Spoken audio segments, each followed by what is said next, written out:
Welcome everybody. Today is going to be a little bit different of a video. It's Monday, July 18th. I just recently purchased this fiberglass canoe off of Facebook, and it needs a little bit of TLC.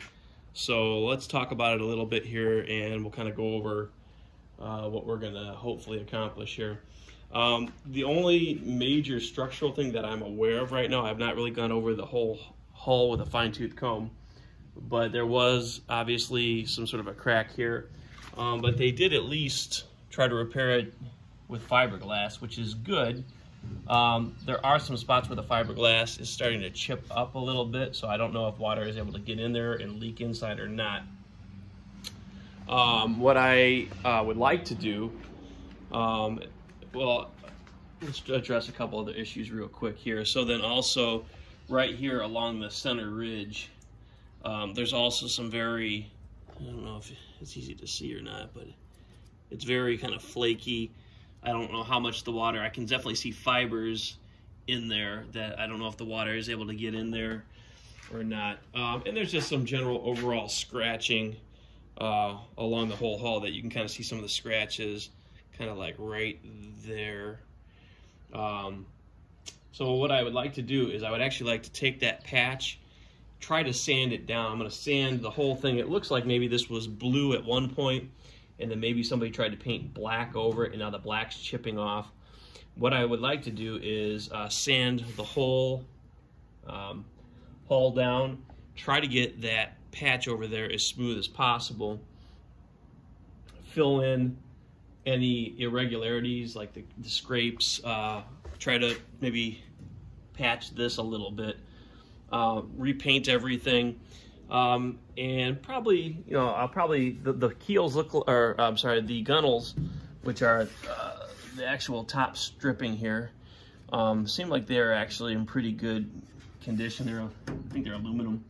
They're riveted on, I believe. So rather than try to mess too much with it, I'm actually going to be going to take this to the water pretty soon. So I don't have a lot of time. I'm going to probably just paint it and leave it, call it good for now. Let me flip it over so that you can kind of see the other side, the top side. Try to flip the camera here a little bit. It's good to document all this so you can see kind of how rough it was from where we started, so that as the progress is made, you can really see what was done. Trying to be delicate with this thing. It seems like it's probably pretty old. Okay, so let's see what we got here.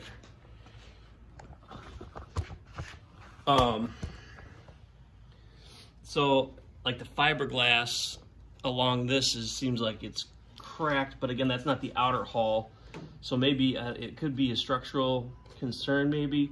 I don't know how, because this is actually, I'm not really that familiar with how canoes are constructed, but both here in the front and in the back, there seems to be a cavity of some sort. So sometimes they'll put like foam or flotation in there, maybe so that if water did get in there, there would still be some sort of flotation provided in the front. I'm not really sure. I have to maybe do some research on that. There's some sort of nameplate I just noticed right here. I might try to get something and sensitively clean that to see if maybe I can eventually see what type of canoe. I think there was some lettering maybe on the other side. But as you can see here, here's the slats.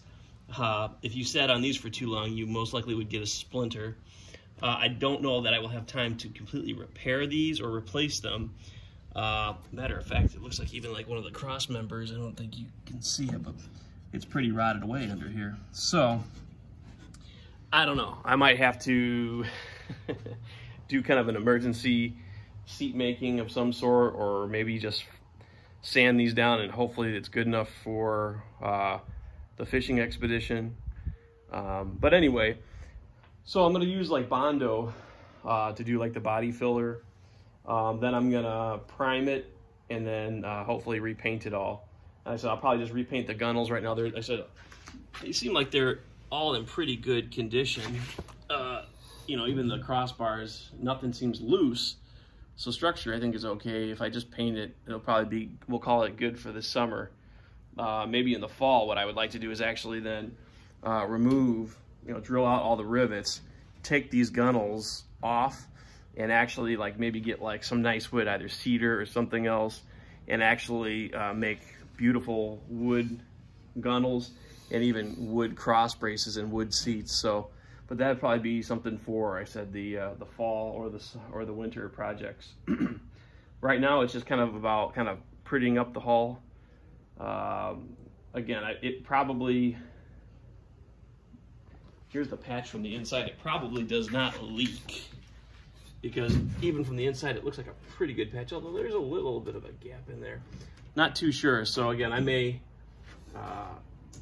with that filler, the Bondo filler, and then priming it and painting it with some oil-based paint, hopefully it's going to survive at least for this summer.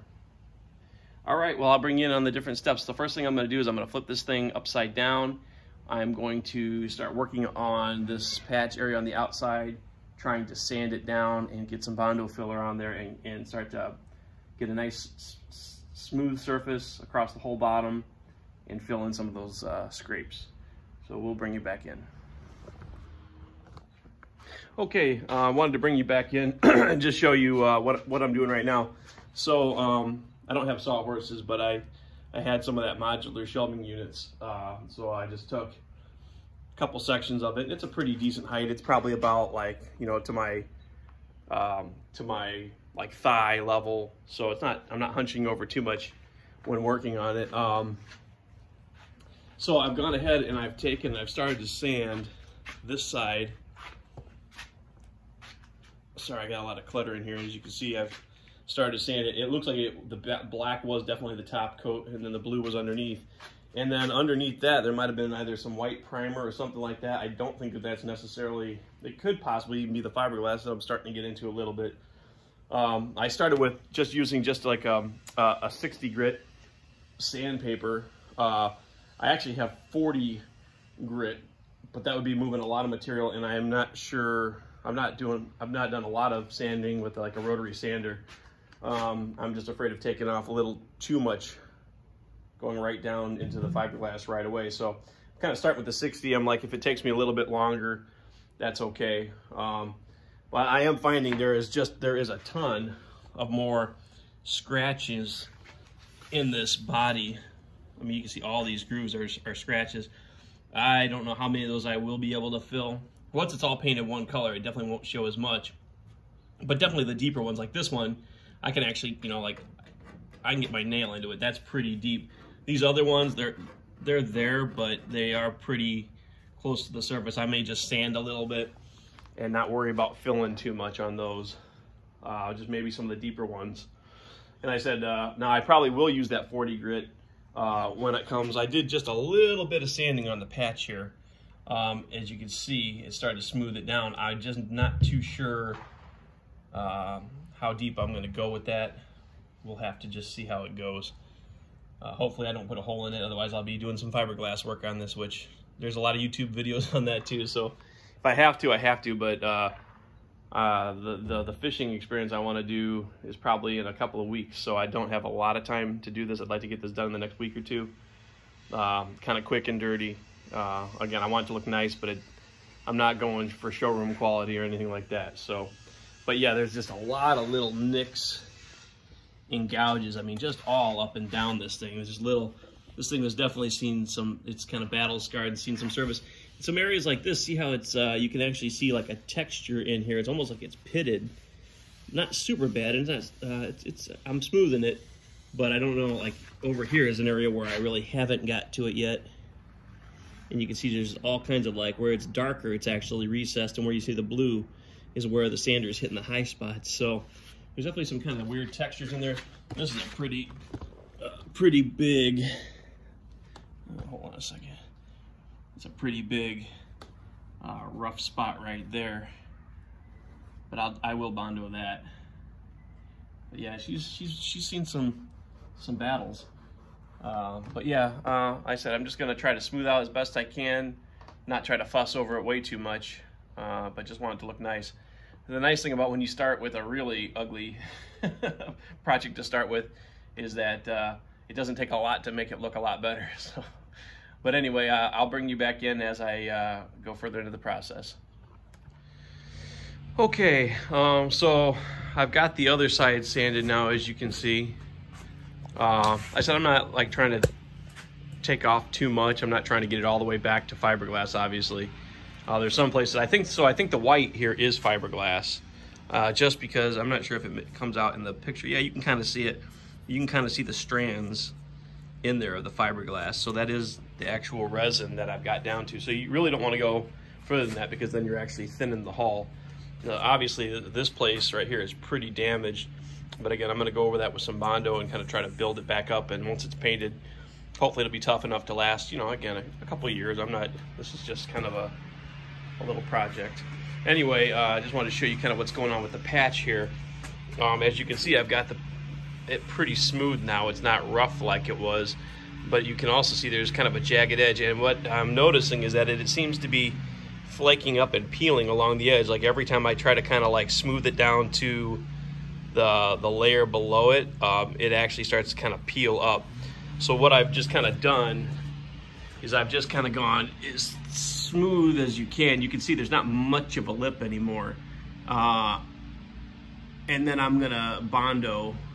I'm gonna do some thin coats on each side up to the lip, let that dry, and then I'm gonna do a real skim coat kind of over the whole thing. You know, maybe the advice that I got was to go about triple the width, you know, so about that far to at least over there, over the whole thing, and then sand it down and just go real thin layers. But I mean, there's just little pockmark galore on this thing. I mean, this thing is seen some heavy seas. But anyway, yeah, so it's all sanded. I don't think I'm going to sand it much anymore. It's just going to be kind of filling stuff now and starting to, I said the back end, other than this spot right here, isn't too bad. Maybe it's a little worn in here, but it's not really that bad. And again, once this is all one color again, most of that stuff, you're not going to see it. Again, I guess if you were looking real close, but I'm not trying to make this look like a new car. It's just, I just want it to look like a nice canoe. So, all right, I will bring you back in. All right, so I've been working at Bondoing for some time now. This is kind of my first attempt at Bondo. I did watch some YouTube videos. I probably am using a little bit too much hardener, so it's setting up really fast. I don't know exactly the amount, but I guess kind of the way that I'm thinking about it is I'd rather have to apply it really fast and make sure that it sets up well than not put enough hardener in and have an issue with it not setting. So you can see already where like I've done the leading edge, and you can kind of see you know, the darker gray is the Bondo, the lighter is the fiberglass. But basically I was just trying to patch over and give a better surface to where they'd really scraped through to the soft fibrous part of the fiberglass. There's still a few little holes. I guess I'm not going to worry about it too much. A couple little pits doesn't really bother me, but when it's a larger section, you know, like a dime-sized section of kind of soft fibrous fiberglass, that I kind of wanted to have it sealed up. And so when I paint this, I'm going to use a oil-based primer, and then I'm going to put an oil-based paint on top of that. That should pretty much make the Bondo. The Bondo doesn't really absorb much water anyway, but it does do a little bit. So here's some sections where I've just applied the Bondo a few minutes ago, and it's already very hard. But I'm gonna go ahead and let you watch me like sand that section. Here's the back section though, where it was pretty, this section right here was pretty fibrous too, and you can see that now it's nice and smooth. Filled in a little gap right in here, a big chunk that was taken out there. So again, the big thing is just to get it as smooth as possible, but I have a lot of other spots where I finally learned to just not be too delicate about when I'm doing scrapes, to be trying to get it perfect. The big thing is that if you get it on really fast, your Bondo won't set up on you too bad. And while it's curing, like right now, which I need to kind of stop talking here and get after it, but you have a little soft period of this Bondo where you can sand it pretty easily. Really quick though, so there's the patch, and it came out pretty good. I mean, there's a little maybe wave.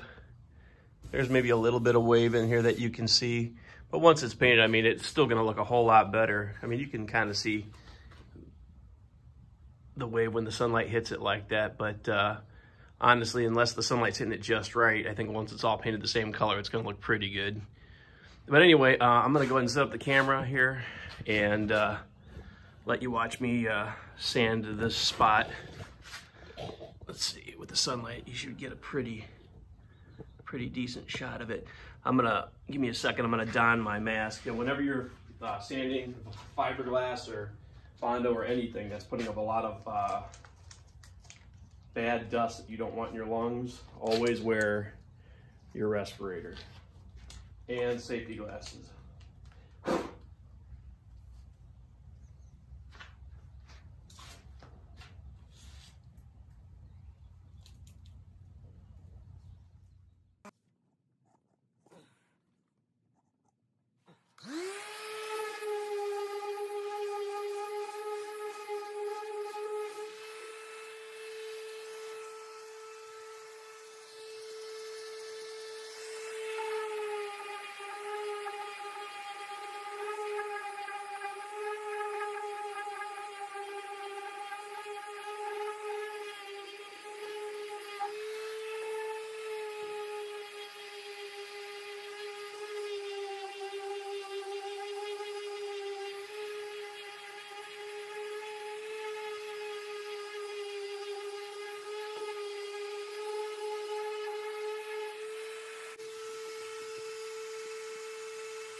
Okay, I just wanted to let you see, sorry about the light here, I'm in the garage and it's getting dark outside, and I only have one little incandescent light that's above.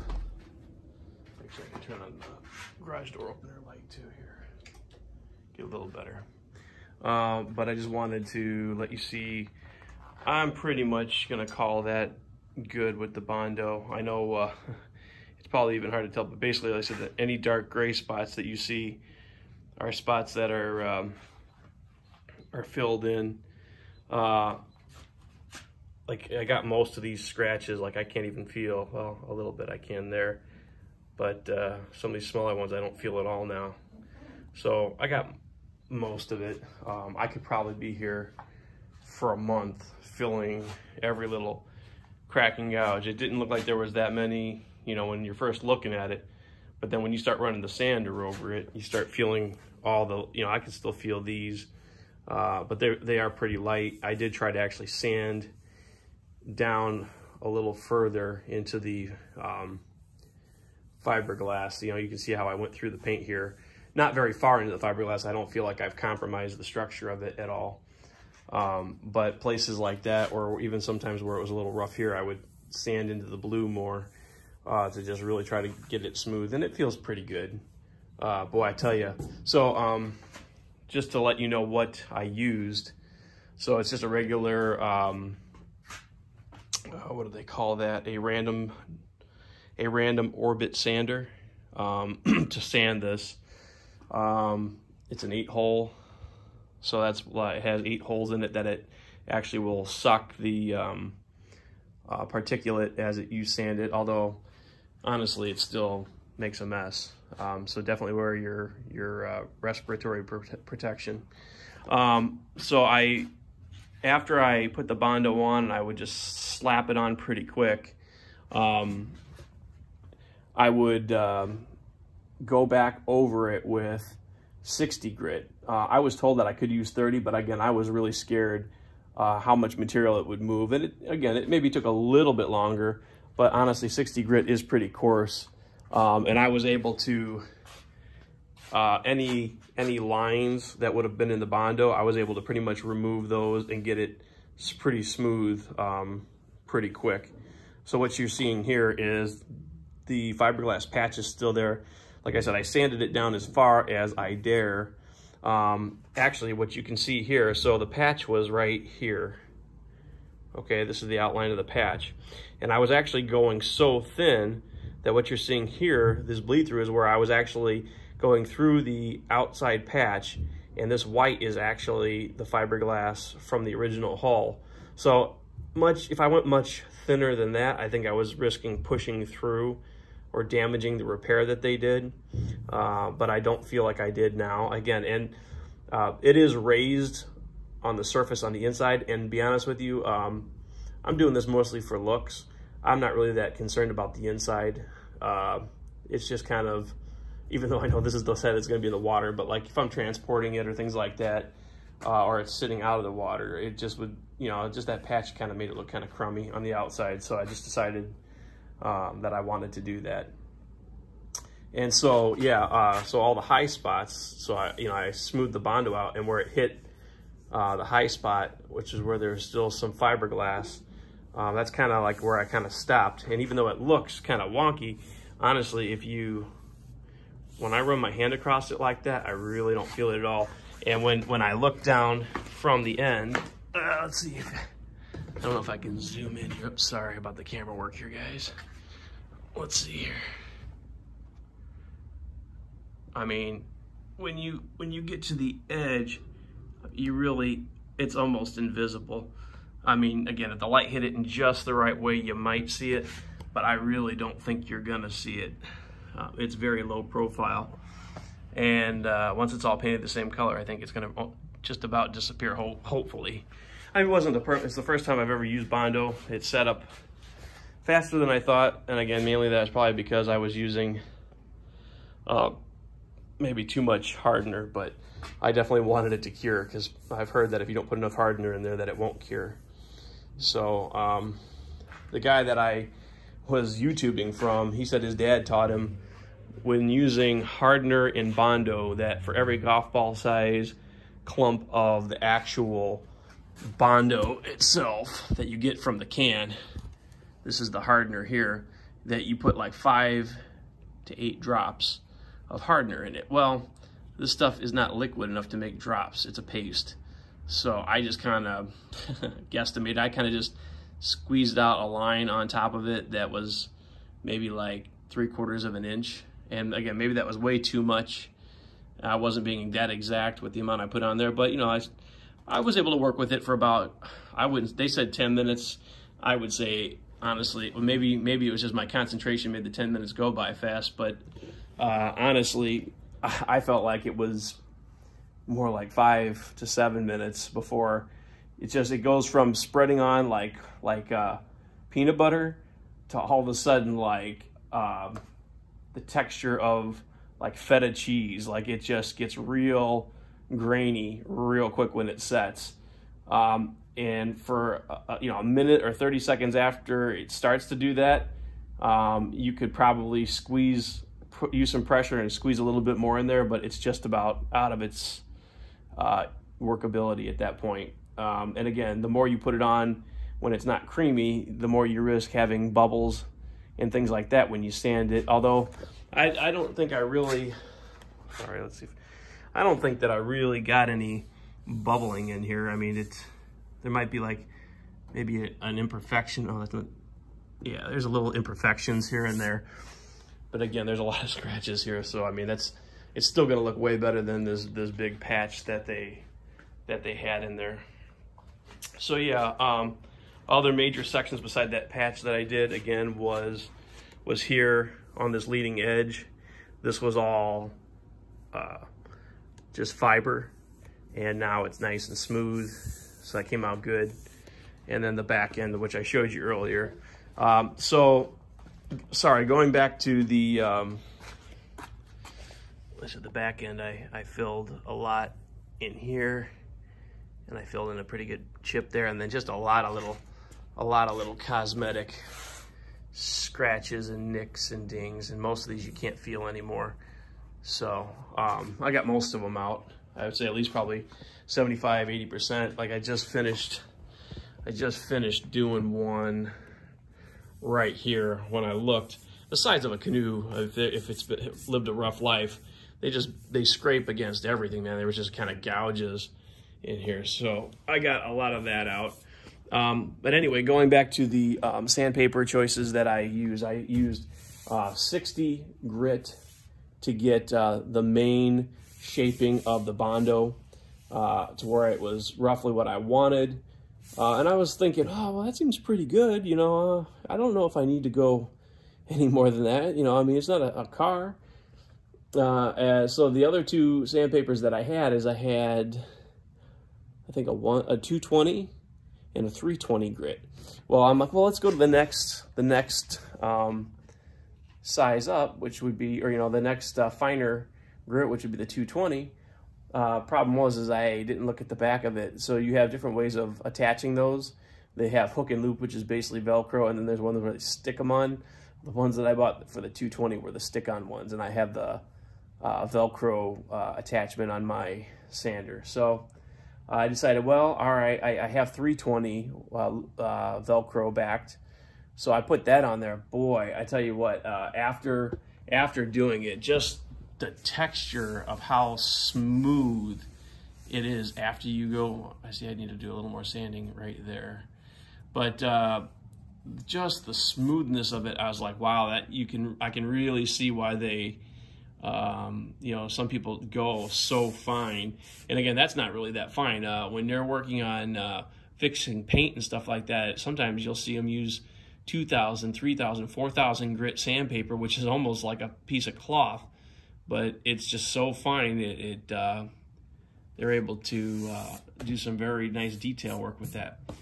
But anyway, I think I'm going to call it for the night. I'll probably end this video here.